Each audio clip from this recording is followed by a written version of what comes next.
The U.S. Department of the Interior has announced that they're opening up 22 million acres of land in western states to solar development. Lithium-ion battery packs have gone down in price. They actually fell 14% in 2023, resuming sharp price declines that were on hold for a couple of years during COVID. And a new study from NREL finds that rain itself is not enough to keep your solar panels clean and operating at peak conditions. I'm Jay Warmke with Blue Rock Station, and this is the news from the solar industry for the week of January 21st. The U.S. Department of the Interior announced that they're opening up 22 million acres of land, federally owned land, for development of solar out west. They're following the guidelines of a publication put out by the Bureau of Land Management. Now, this one is, entitled with these catchy titles, Utility Scale Solar Energy Programmatic Environmental Impact Statement. Fortunately, they just refer to that as the Western Solar Plan. And it's going to open up land in 10 western states.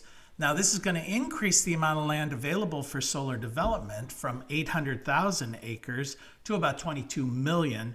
Now, you compare that with the available land for oil and natural gas, which is currently about 80 million, or about 100 times the amount of land that's available for solar development is available for the exploitation of oil and gas on public lands.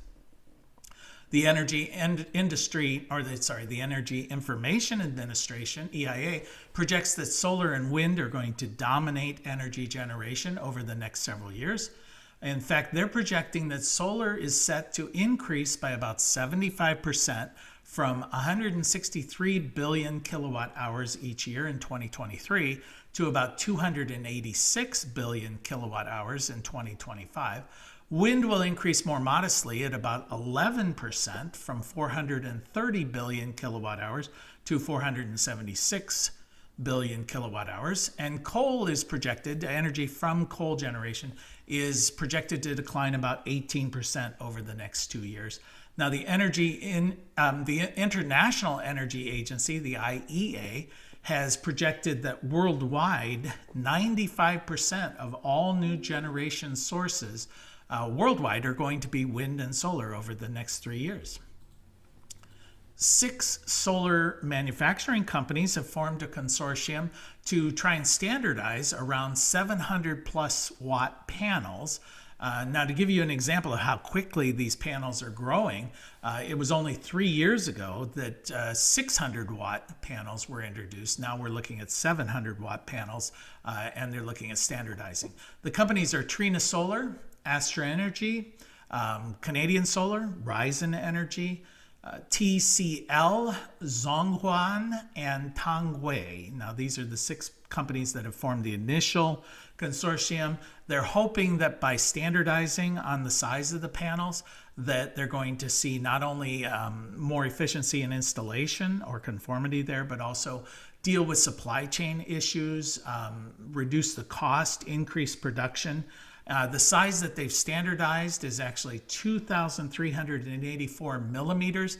That's about 94 inches in length, and 1,303 millimeters wide, which is about 51.3 inches in width. Now, these panels, these very large, high efficiency, high energy panels, are really currently used in utility scale projects or large commercial projects, not really something that we see on residential systems. Lithium prices fell 14% in 2023, and this resumes steep price declines that we saw prior to COVID. Now, during the years of, say, 2020, 2021, and 2022, we saw prices sort of stabilize because of supply chain issues and even tick up just a little bit. During this price decline last year, there was also a 53% increase in demand for lithium-ion batteries. And the price now is about $139 per kilowatt hour for the size. But EV prices are a little bit lower. They're at about $128 per kilowatt hour for lithium batteries.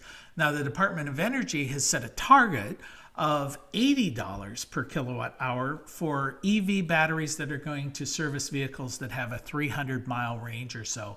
And they're looking at this price point by about the year 2030. A new study from NREL, the National Renewable Energy Labs, has found that rainfall alone is not enough to keep your solar panels clean and operating at peak conditions. Now, this has widely been thought that in wet areas, rainfall would keep the panels clean, whereas desert areas or more arid locations, you would have to look at washing them occasionally.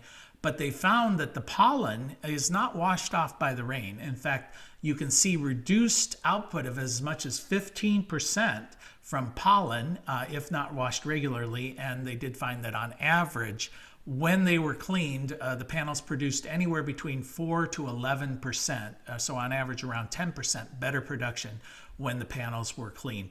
The major pollen culprits in this study that took place in North Carolina was pollens from cypress trees, from junipers, from pine trees, as well as from oak trees. And that's the news from the solar industry for this week.